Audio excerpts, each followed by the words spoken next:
really weird when you do that. How are you, Bradley? I couldn't be better. We have 6 viewers. Are you serious? Ladies and gentlemen. Already? Clap your hands. Well, why doesn't someone... It's time to do the why 6 doesn't viewer someone say hi dance. to us? So we know Say who's hello here. in the chat, everyone. We'd love to know you're here. Brad, you look very blue today. Thank you. And Brown, you got tan. Well, I've been outdoors a lot this week. Yeah. Hey, the Bobians are present and accounted for. Welcome. Tell them how many steps you walked today. Because this is record-breaking. This is record-breaking. Do you think people really want to know? Ladies and gentlemen, hold on. What he's going to share is usually his average for the week. All right. Share your number. I'm not sure I averaged just for a week. This is what I walked today. 19,660 steps. Wow. 9.76 miles. What do you think about that, Bruce Colbert? That's a lot of steps. That's a lot of steps. He was painting fields. Painting fields? For our soccer fields. Soccer fields. Yeah, that was a lot. I decided not to go to the gym today. It really upsets your mother, too. That you walk so much? That I walk so much. I know. She went out to try to compete because she usually averages about 15,000 steps a day. That's just stupid. That's just dumb. There's being healthy and there's being stupid, and that's just way too stupid. So I celebrated tonight by having a blizzard. And you get to hang out with me. And Bruce. The boys are back. The boys are back in town. Ladies and gentlemen, Bruce Colbert. Hello, everyone. Because you don't really get an intro. I don't. No, ever. We need to get a GoPro face cam for you. That's what we need. Probably not. Yeah. For those that aren't aware, Bruce is bald, and so his head is reflecting the Holy Spirit's light right now. Thanks for sharing. I just had to paint the visual experience for you. So hey, let us know in the chat if you're here. We're going to get started in about 1 minute. But Brad, you don't like the NBA, do you? I can't stand it. Yep, because you have bad taste. The NBA playoffs are going on right now. You know what's great about the NBA playoffs? What? It means the season's almost over. Actually, there's still like 2.5 months left. That's probably true. No, We're going to play it is 63 true. games in the playoffs. Yeah, they do play a lot. They got to play one and done. That would make it worthwhile. No, it wouldn't. One That'd and be like done. March Madness. Absolutely. No, That's exactly why it should but be. you want the best team to win. It should be March Madness. March Madness, you don't care if the best team wins. NBA and professional sports, you want the best team to win. You got to go out and get it done on the one day. That's what the problem. These guys just get lazy, just go and do their own thing until now we got to get serious. Bruce is over here laughing. You're terrible. How about you get us started? Right now? Oh, yeah. We're ready to go. Hey, everybody. Welcome to Generationally Speaking. This is Season 4, Episode 8. How'd I do so far? So far, great. What we do here... It's going to be a long night. What we do here is we take topics that may or may not be of interest to you whatsoever. And we look at them through the lens. Through our pastoral lens. Of generations. Me being a booner. A booner. Oh, my gosh. This is Boomer. awesome. And one of them, this is my little friend over here. Say hello to my little friend. Ladies and gentlemen, I apologize. This should be a game night. We're talking about Burnout tonight. And this is an episode that we actually had to end season 3 last year. Yeah. And we had quite a few people that said, hey, you guys should either do a series on this or do another episode. We just had a lot of great feedback, but also a lot of people who are struggling with different types of burnout, whether it's in their emotional health or in the most likely their profession. And so we wanted to do a part 2 and continue the conversation because this is a conversation that you and I have been having a lot the last couple months. We've been talking a lot about this, and we wanted to do it too when Bruce was here. Yep. Because we've been encouraging him also to talk about this. Because Bruce has been wrestling with some of these things as well. And so that's something the three of us have really been trying to hold each other accountable for and also push each other to become the healthiest versions of ourselves. And in doing so, we've read a couple great books. We've also had some great conversations about what does it look like for us to stay and be healthy. And that's kind of what we want to talk about tonight. Yeah, and we've actually, a couple weeks ago, we met with another church that came down from Michigan and talked to us. And this is one of the main topics that we talked about them, and they were fascinated by it and also said, yeah, it really rings true. And I think everybody has been in this boat as of late, especially through COVID and things like that. Yeah, well, that's what the numbers are showing, is especially with the millennial age group. And what's fascinating as we read some of the statistics is the people that are working remote and their positions are actually struggling more and more with burnout. And we'll talk a little to bit some of about those why stats. that is. Yeah. But tonight, hey, here's the reality. Whether you are struggling with burnout, which different people define as, it's not just being tired. Okay, it's not just being exhausted. Right. It's not even physically tired or physically depleted, because the word is usually it's completely, utterly, emotionally, physically, and spiritually depleted. Okay, that is how most people define burnout, is where your energy tank is completely gone across all aspects of life. Yeah, and it even leads into some depression, anxiety, things like that. I mean, it's Weariness. I love that you said that, because it's more than just being tired and exhausted. Because there are days that you're going to be tired and exhausted, Right. And there's times Even seasons that you're going to have long Exactly. weeks at work. Exactly. It is where you don't feel like you are able to continue at the pace that you are going at, because your tank is just completely drained, completely depleted. Right. This can be more times than not is caused by a profession, but I know a lot of people who are stay-at-home parents with kids who experience a lot of burnout, who are with the kids Absolutely. all day and are just exhausted, or people who deal with family members. And if you are a little bit older and you're taking care of a parent at the house, even just dealing with that, and the trauma or the exhaustion that comes with that night in and night out. So I just got some flashbacks when you said that. I know that's something that you and Barb I never had even thought about that, but I can remember some times through that we were just absolutely depleted,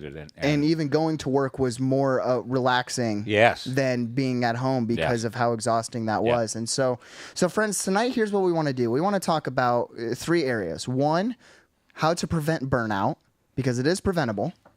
2, if you are feeling burnt out, how to heal from the burnout. And then 3, in doing all of that, ensuring that you are the happiest and the healthiest version of yourself. Grandpa Gillespie, good to see you. Thanks for tuning in from Florida. So, Brad, how about to get us started? How about you read the passage from Matthew? Start with that. Yeah. I'll read the quote, and then we'll go into some statistics. This is one of the passages actually that you and I talked about at the end of last year. It said, this is going to be our theme. This is going to be kind of our theme for the year. We haven't talked a lot about it yet, but it is still in the back of our minds, and we've been talking about it more with our staff. Yep, it's going to come up in our mental health series in a couple of weeks. Yep. And it's going to come up periodically. This is kind of our 2023 theme verse for the year. Yep. And here it is from Matthew chapter 11, verse 28 and 30. It says, "Come to me, all you who are weary and burdened, and I will give you rest. Take my yoke upon you and learn from me, for I am gentle and humble in heart, and you will find rest for your souls. For my yoke is easy and my burden is light." Jesus himself speaking here. Yep.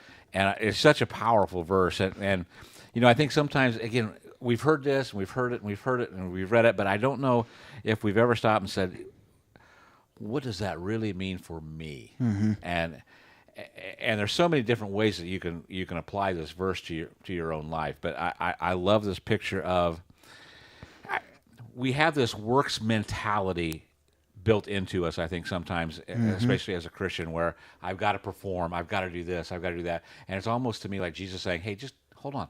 Mm-hmm. Come to me.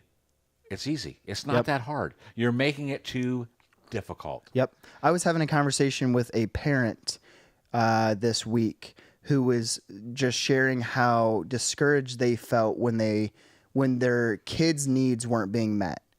And why it was so discouraging for them was because they felt like they weren't being a good parent because their kid was too tired, or their kid complained about being hungry, or didn't sleep well, or had anxiety, and how much of a burden that we place on ourselves, even as parents, when our kid needs aren't met, and asking the question, are we doing enough? Are we working perfectly? Are we parenting perfectly? I love this phrase, though, this concept of, and you first come to me and I will give you rest. And then later on in the verse, he says, and I will give you rest for your souls. That's what burnout is. It's this soul depletion. Yes. It's just soul exhaustion. Yeah. It's not physical exhaustion. It's more about the soul, about just feeling the weight. An unsettled weight, Yep. I don't even know how to say it. It's one of those things, once you're feeling burnt out, you'll know. Yes. Like, it's one of those, like, and I'm not saying like no immediately, because a lot of times it takes people like a long season of burnout before they realize something's off. Yeah. But you'll start to see your diet changing. You'll start to see your habits changing. You'll start to see your relationships suffering. Your work usually is struggling. You're constantly overworked or overloaded with things. You don't feel like you're getting things done. And then you ask the question, okay, what's really going on here? That and getting to that point of getting to the point of what is really why am I feeling this the way I'm feeling? Look at you asking a feeling question. It is, you know, and it is. It's one of the things that we've talked a lot about. You know, we've challenged our whole staff with that, and it's almost turned into a joke around with us too. As Jordan goes around all the time saying, "How's your soul?" Asking people how their soul is. How's your soul? And it's caught on, and we laugh about it, but yet it still triggers. I mean, almost every time you say that, it's almost a check to me of, okay, how are you really doing? And you actually think about it. Absolutely. You'll stop. Absolutely. Every time I ask you, you'll stop. And I ask you at least once a day. At least that. Yeah. Yeah. Here's another quote. This is something I found online that I thought was really cool. Burnout is the result of too much energy output without having enough energy back reinvested in. Mm-hmm. And so it's not about, burnout isn't caused by working too hard. And that's what everybody defaults to. Right. Is I'm just doing too I'm much. working too many hours. I'm working. That's not what it is. Okay, because people have different too muches. Correct. You might be doing too much and you might need to cut back. Right. But the bigger issue is that you're not investing enough back into yourself. Right. Emotionally, spiritually, physically, and healthily. Making sure that you are the healthiest version of yourself isn't about doing less. It's about doing. It's about being more efficient with what you have and making sure that you are feeding your soul. That's good stuff. And that's why we wanted to start with the Matthew passage, is that it is so important with Jesus that he is the foundation of everything that we do. And so we're going to give you a bunch of advice and some statistics and some things that you can reorganize and restructure your life for. But know that all of this is stemming from the foundation that leaning on God through scripture, through prayer, and through solitude, spending time alone. And rest. And community and real, rest. And real Sabbath. Yep, real Sabbath. Look at you talking about Sabbath. I'm so proud of you. Well, Brad, how about you share some statistics about burnout? And these are all from at least 2021. Most of them are 2022. Yeah. The burnout rate is 59% in 2022, 60% of people, which is up 13.5% from 2021. Which that's a crazy jump.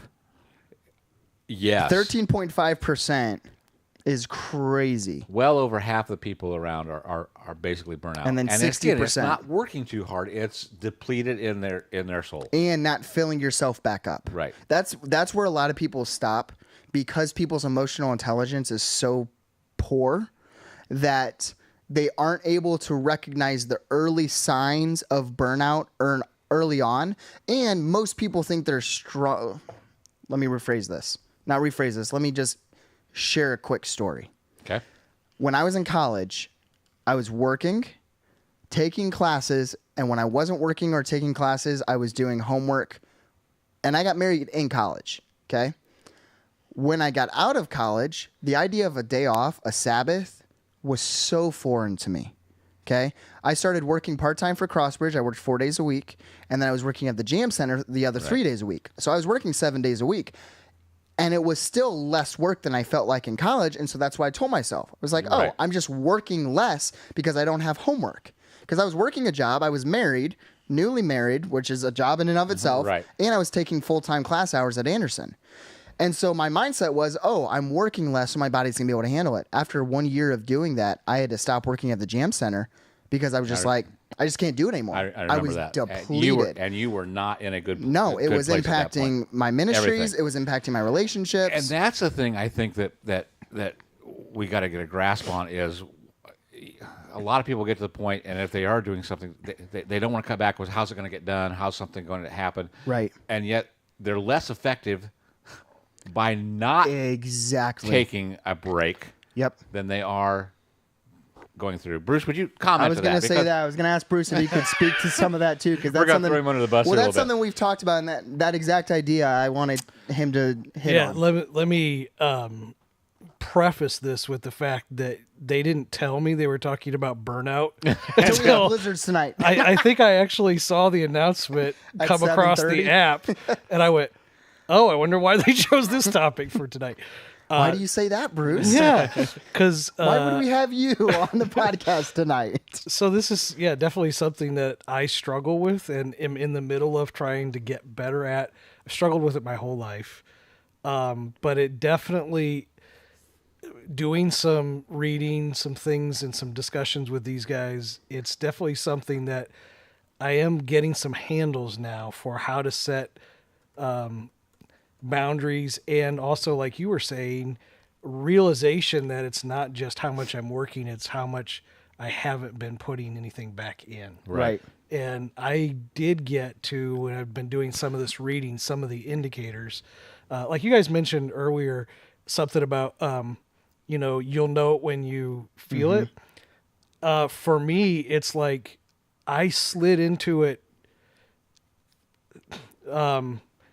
so by default that I don't know that I knew how bad it was until you some guys people started pointed it out. reaching out. I would say we noticed it before he noticed it. Absolutely. And Becky that's why it's important Becky to have did a community. too. My wife noticed it. Yeah. And so I'm the kind of person that's always, well, if I can just get past this next season. Exactly. There's always a reason. And you never get past it. And you never get past it. Nope. And Burnout's one of those things you can't just get past. No. You have to refill or refuel. And part of what we were talking about at ice cream tonight, I'm pointing over here. None of the people can see you, but I'm pointing at Bruce over there. We were talking about tonight is the book I'm having that I just finished and wanted you to read is now, again, not about doing less. It's about being more efficient and productive. Correct. With your time that you have. And that's part of what we want people to understand is, and what you've started to learn is it's even sometimes rewiring your thinking of what's important, right, what's urgent, what's a priority,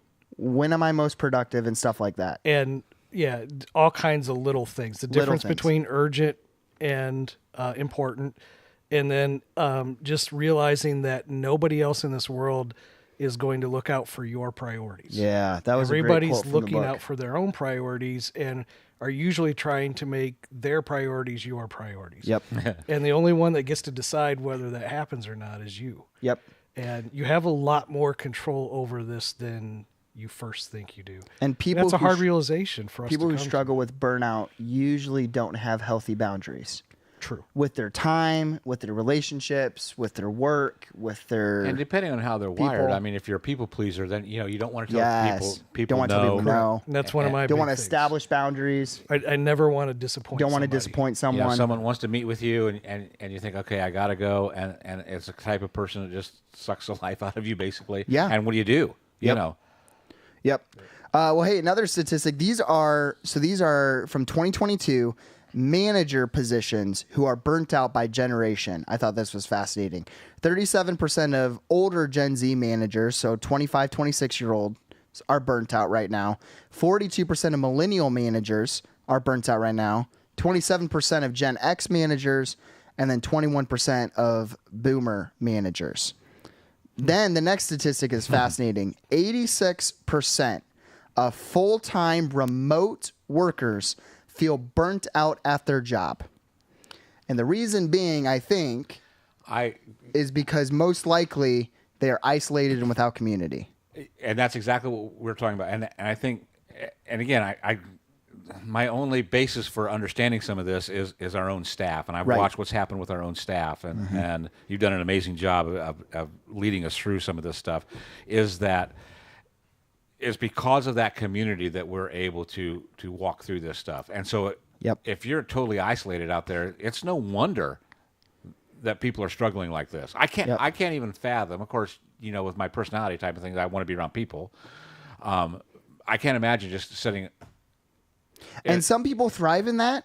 But what I encourage is you need to then force yourself to have some community. Because there's also some accountability there too. Because Absolutely. just like we just said, is that people notice some things in you, and if you have a close friend, that kind of community can say, "Hey, hold it, there's something off. What's going on with you?" Yep. And you have that, you're able to then.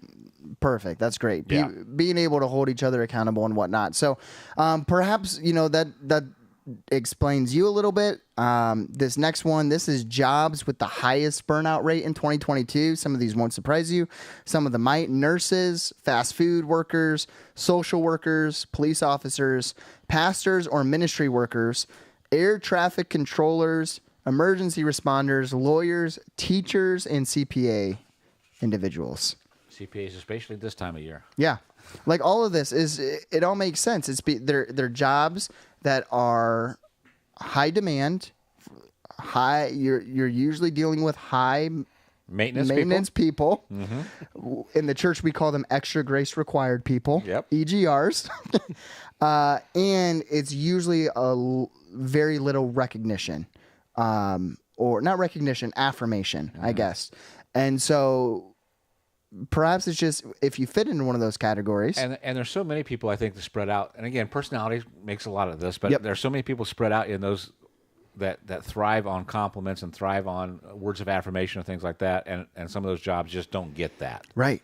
I mean, think about police officers. Think about especially fast food workers. Yeah. I mean, nobody likes a fast food worker. Even when you think about that, you're thinking, our guy tonight making our blizzards Brad was liked the fantastic. one Brad tonight. did. Yeah. Brad was about to hire the guy just. Yeah. I don't know what I'm going to have him do. Yeah, bless his heart. Anyway, okay, so those are just some statistics, some quotes. Now let's get into the meat of tonight, okay? We're going to start with this. How to prevent burnout methods. This is so important, okay? Because it is preventative. And burnout, if you are spending enough time focusing on the 4 areas of health, emotional, physical, mental, and spiritual, okay, pouring into yourself and staying healthy, you can prevent burnout, okay? The first one. Yeah. And this is huge. And we talk about this all the time around here is find your purpose. Yep. Another way of wording it, find your why. Why do you exist? Okay? And this is something I tell people all the time. Purpose and calling are different, okay? Yes. Your purpose, we all have the same. And this is helping people find their purpose is so mind-blowing for people. Love God, love people, and live your life glorifying God, okay? That third part of it is attached to your calling. What is your calling? How you uniquely live out your purpose, okay? Finding out your calling takes a little bit of work. Sometimes trial and error, sometimes personality tests, sometimes going to school, sometimes just trying things. But it requires you to know how you're gifted, how you're wired, and then taking risks, okay? When you find your purpose, though, when you find your identity is in Christ, and then when you figure out your calling, what you were created to do, it makes a world of difference. And here's the thing that I think some people will hear this when you say things like that, and they'll think, okay, I got to be involved in ministry. Nope. You know, a vocational ministry where I'm getting paid to do ministry. That's not the case at all. Nope. I mean, there are some unique callings like that, but for the most part, that does not have anything to do with it. Right. You find your purpose, you find your calling in the areas that you're already existing in. Yep. And when you define purpose as how we've defined it, love God, love others, live your life glorifying God, you can find purpose and meaning, or let me rephrase it that way. You can find meaning in everything you do. Absolutely. If you're a hairstylist, if you are a school teacher, if you are a nurse, if you run the garbage truck, you know how many awesome TikTok videos I've seen of like garbage people who like have great relationships with their neighbors, and the kids come up with like lunch pails and stuff. I'm like, man, that's someone who's found meaning in their life. There's people who are like full-time janitors, which again, if you're growing up, no one writes down, I want to be a full-time janitor. Right. That are incredible and love their job, and it pays enough, and they find blessings in life. And like, man, it's not about having a ministry or a high quality. And again, I think that comes job. back to our Western mindset. Absolutely. That comes to that. If I'm doing ministry, I'm out presenting the gospel. I'm out winning people to Christ, and things like that. And are there times like that? Possibly. Yeah. But if you just let it come to you naturally and do exactly those kind of things and make differences in people's lives and just bring a smile to somebody's life, in your everyday, I'm telling you. And it starts replenishing you when you find that. Absolutely. That's filling your soul up. Yep. When you are doing kingdom work for God, it is soul giving. We're going to talk about that this Sunday. Kingdom work. I'm telling you. Tune in. And here's something I try to help people understand. If you don't understand your purpose, why you were created, and if you don't understand your calling, what you were created to do, you will never feel like you are accomplishing what God put you on this earth to do. And finding your identity. You said that earlier. Finding identity is huge. Absolutely. I think even more in what we're dealing with in our society and culture right now, we're trying to find our identity in so many different things. Yep. As Christ followers, we already have that identity. Yep. And the world, I mean, this is part of the thing why so many people struggle with mental illness and with insecurities, is because even though they know, even if they are a Christ follower and they know where their identity is rooted, it's kind of hard to be filled up by a being that you can't see. Yeah. And so what we do is we often find fill-ups from things of this world. Even if they're good things, even if it's going to Bible studies and it's idolizing the Bible, even if it is serving constantly and like being extremely generous, all of these things are great. But what happens is we subconsciously attach our identity to those good things. How generous we are, how much we serve, how hard we work. Man, how many people do you know? Like, I'm just a hard worker. I love to work. Yeah. And they idolize that. Yep. And it pulls them, not literally, but it draws their attention away from God's identity. Yeah. For Do you know them. what Jesus said? What did Jesus say? Come to me, all you who are weary and burdened. I thought he was going to pull out another Bruce for us. I Like will, I will give you rest. Take my yoke upon you and learn from me. And I am gentle and humble in heart, and you will find rest for your souls. My yoke is easy and my burden is light.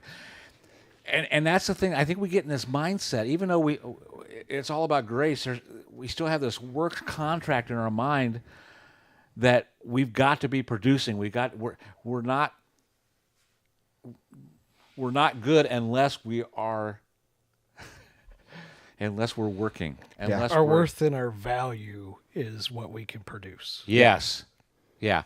And that becomes our identity. And it's it has to usually be tangible production then. Right. And that's why I think it's so hard to see and find value in our identity in Christ, because that's not necessarily tangible. Right. You know, one of the ways you can tell that this is happening to you is when you feel guilty for taking a nap. When you feel guilty for sitting down in your chair. Mm-hmm. And you have to have your computer or something there. Bruce is raising his hand right now. Yep. And when you feel guilty about that, taking your email with you wherever you go, you realize that you're out of balance at that point in time. Yep. And the other part of burnout is not doing anything and feeling like you haven't found your purpose then in that way too. That's true. And so what I know a lot of people who have retired have struggled with and have burnt out because they feel like they've lost all value in life. Like what's next? And again, that's an identity thing. Right. But Yeah. it's redefining the identity. Absolutely. Because again, a lot of people, they don't intentionally attach themselves to an idol of this world. I don't intentionally attach myself to the affirmation of others. But then I realize when I'm struggling the most, it's because I am feeling discouraged because people haven't encouraged me enough. Yeah. Encouragement's a great thing. Being filled up because of encouragement's a great thing. Attaching my identity to that encouragement is a bad thing. Not saying that, you don't take constructive criticisms. That's not what this is about. It's just holding yourself accountable in those good things. If you thrive on affirmation, let that fill you up, but don't let that define you. Yeah. And too often I let that define me. That's good. So find your purpose, the biggest one. If you don't know your purpose, we just told it to you. You better Check out. Hit the checkout button, self-checkout, you know your purpose. Your calling takes a little bit of work. We'd love to help you with that. By we, I mean Kim. Kim at C3FW. Yes. Well done. Oh, man, that was a great ad, wasn't it? Yeah, that was perfect. Now, here's the second part of how to prevent burnout. It's already 8:30, and we're... Yeah, I would say we're going to have to start flying. Oh, we're flying. Within your purpose, now set up a healthy work schedule or home schedule by finding your most productive hours. How do you do that? We'll fly through this. Download the book At Your Best by Carey Nieuwhof. It's awesome. Okay, you haven't read it. I have. Oh, you did? Yeah. Oh, good. Carey Nieuwhof's book, At Your Best, Audible. This is the book I'm making Bruce listen to right now. Highly recommend. Yeah. And I was skeptical because I thought, I know what everybody's going to say. I already know what. And it's been very helpful for you, and Brad. It's been great. Another book you can do Brad, did you want to talk about this now? Or this one's more about healing from burnout. Yeah, but either way, we'll talk about that one later. Yeah, we'll do that one later. Okay, so that one's step The number productive 2. hours is really good, Productive hours. and I highly recommend that. Yep. And Carrie's one of these guys that gives you permission to even take a nap. Yep. He says he takes a nap in the He takes a afternoon. nap every day. And I'm thinking, hey, this is me. Yeah, you know? Marissa read it too. I had Marissa read At Your Best. Yeah. For some of the transition she's having in the next near future and stuff with her job. And so I'm like, hey, you know, it's not going to be a 9 to 5. And so you have to figure out how to set up your And day. sometimes to be that's most even productive. harder. It is harder. Yeah. I would say it's a both and. The hard part is, so with a 9 to 5, what happens a lot of time that Carrie talks about is if you aren't your own boss in that 9 to 5, then they usually establish your hours Right. of what you have to do when, and that becomes tricky. Right. Usually when it's not a 9 to 5, you have some more flexibility and freedom, but then the problem is you're often almost always available. And so that becomes tricky too. Yeah. The next part of this, okay? Establish boundaries within your work life and home life. This is something we talked a little bit about earlier. And we need to do a whole episode on boundaries. That's true. Boundaries in your relationship. Friends, here's the reality. I'll just say it bluntly. You don't have to be everyone's savior. Yes. I'm just going to say it aggressively because Yeah. this is something I've had to learn. And after this book that we'll talk about here shortly, as a pastor, that hurts. But it's hard. you don't have to return everyone's text. Nope. You don't have to return every email. You can turn your phone off, and if there is a medical emergency and you are the first person they call besides the ambulance, that's a problem.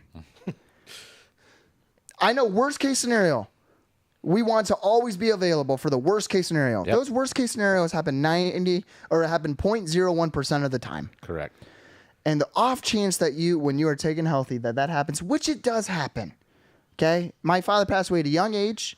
Okay. If our phones were off, you know, we would have been beating ourselves up for the rest of our lives.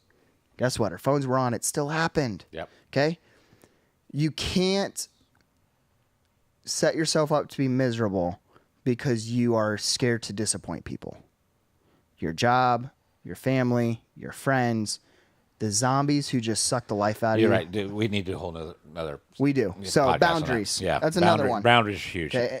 Find hobbies and friends outside of work. This is huge. Yeah. Just something. Have fun. Yeah. Something that's a no-brainer. People you enjoy with. You Yep. know, it's good stuff. And be consistent with that. You know. Yep. Not just like, all right, we're going to set something up this month, and then you go 6 months without it. Yep. And it happens all the time because Yep. of schedules again. You know. Something I do all the time is eat healthy and exercise regularly to feed your body. Moving right on. I can't stress that enough, though. It is so important to take care of your physical. It is, and here's what a lot of people do, inclling myself, is I comfort eat. I think a lot of people if since something's COVID stressing have me picked out, that up. something anxiety, what have you, there's I know where the gluten-free Oreos are now in my house. My caramel corn is gluten-free. Did Barb hide them? Was there a point when you didn't know where they were? No, I just buy them all the time. I didn't have them. So yeah, it is. Eating healthy and exercising regularly to feed your body, even if you don't like doing it. Yeah. It feeds your body. It resets your focus. It resets and it keeps you just healthy. Yeah. I talked with someone in this room who Brad. hates exercise because it feels like a chore. Feels like it's just another task. Yeah. And I've encouraged him still to then, if you hate exercise, you need to find something then that still physically recharges your body. You're going to have a hard time doing that. That's not exercise. I'm not looking over at Bruce. Go. Brad. Because who, Brad walks 19,000 steps a day. 19,000 steps today. Yeah. But it's so important. Okay. Last one for how to prevent burnout. Spend time each day with Jesus. And here's Can't stress this enough. my warning is that you may have an old school mentality of what that looks like. Oh, I got to spend 15 minutes in prayer. My mind starts wandering. I got to read so many pieces. Here's one thing that I've done, and I've noticed the last couple. No, I won't say couple weeks. Anyway, I decided what I'm going to do is I'm going to shut the television off early at night. I'm going to go read a chapter or two in a book. and it changed dramatically for me. Yeah. Now, I ended up reading the stupid book that you suggested that I can't understand. And so I finally got rid of it. Now I'm going to start something else. This is your fault. I didn't suggest it to you. It was suggested to me. I told you about it, and you said, "Ooh, that sounds good. I'm going to buy it." Yeah, that book was awful. No, it was brilliant. It was a brilliant book. I just didn't understand it. It's a 400-page book. Oh, I gave up about 200 pages in. Oh, It's very man. theological, very deep, way past Brad's education. Yeah, no, I just can't do it. I couldn't do it. Way past. This is a side note. Brad, he said, I need you to read chapters 5 and 6 because I just need to know if I'm stupid or if this book just sucks. And I felt so relieved when Jordan Beck says, I don't understand anything he's saying. I'm like, good. I don't feel bad then. Okay. All right. Last section for tonight. It's 8:35. We'll try to wrap this up soon. How to heal from burnout methods. Okay. This book is for leaders. Brad, I stole your book. I stole your thunder. Do you want to? No, I want you to do it. Okay, friends, this is the greatest leadership book on burnout I've ever read, and this is the best book of 2023. Now, I've he's a read. pastor and he's writing, but I think it is. He's a mega church pastor. He's so relevant to anybody. Yep. You don't have to be a pastor to understand what he's Yep. talking about. This book was written in 2009.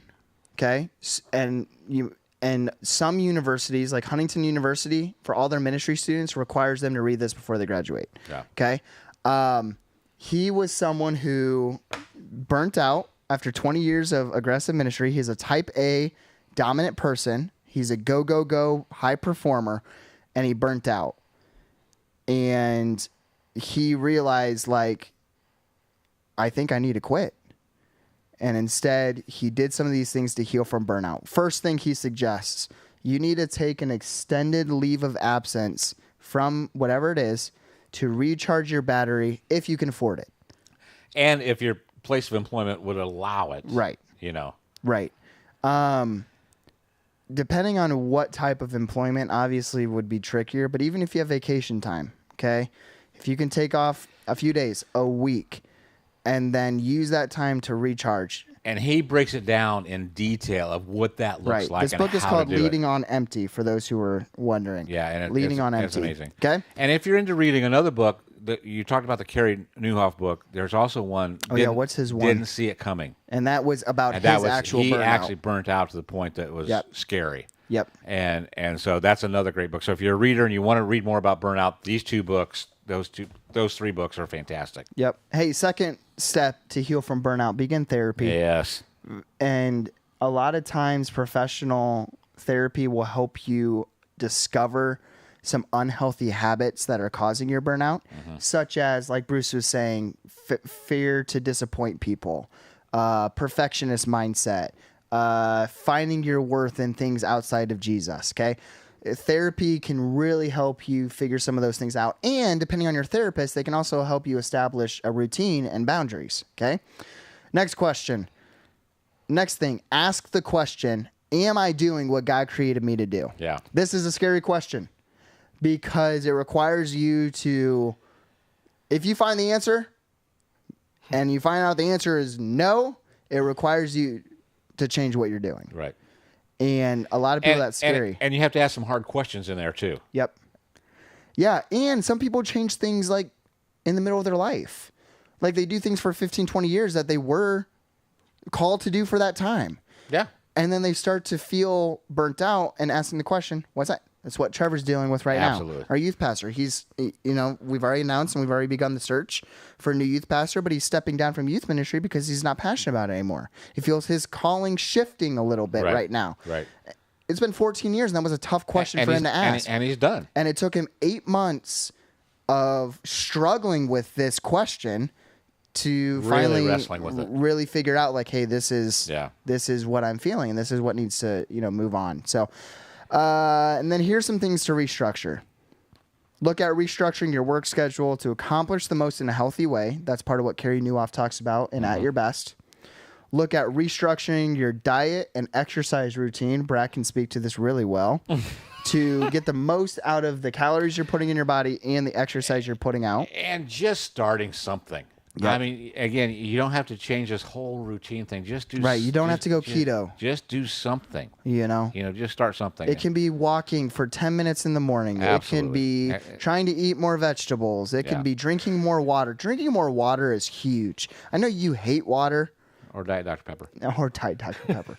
The amount of positive benefits that water has on your body is huge. You're gonna have to start focusing on that a little bit later on. Probably. Last thing to restructure your priorities outside of work. How do you spend your time when you get home? Something that Marissa and I have had a look at is how much we spend on our phones when we get home. Phone time for 99% of people is just wasted time. It doesn't fill you back up. It's just mindless scrolling. But because we're so tired after a long day, that's what we want to do. And it's mindless. But if you put a little bit of work into some healthier habits, about being more intentional with your time, putting the phone aside, it can make a world of difference. Yeah. Last one, Brad. And this, we got to do an episode on this. Establish boundaries, and all caps I wrote, and stick to them. Yeah. If you have a boundary that you don't respond back to email after 6 o'clock at night, don't respond back to email after 6 o'clock at night. If you have a boundary that your time is valuable in the morning, then don't schedule meetings in the morning. If you have a boundary that people can't get a hold of you, that you only meet with people once a quarter, once a month, once a week, then don't do favors all the time. Okay? It sounds mean, but the unhealthy version of you is a lot meaner than telling people no. And that's where I want to end tonight is that exact same, because I have watched our staff get healthier and healthier and healthier, and we are getting more done. We're more productive. Everybody's happier. We're getting along better. It's unbelievable. It's awesome. The difference.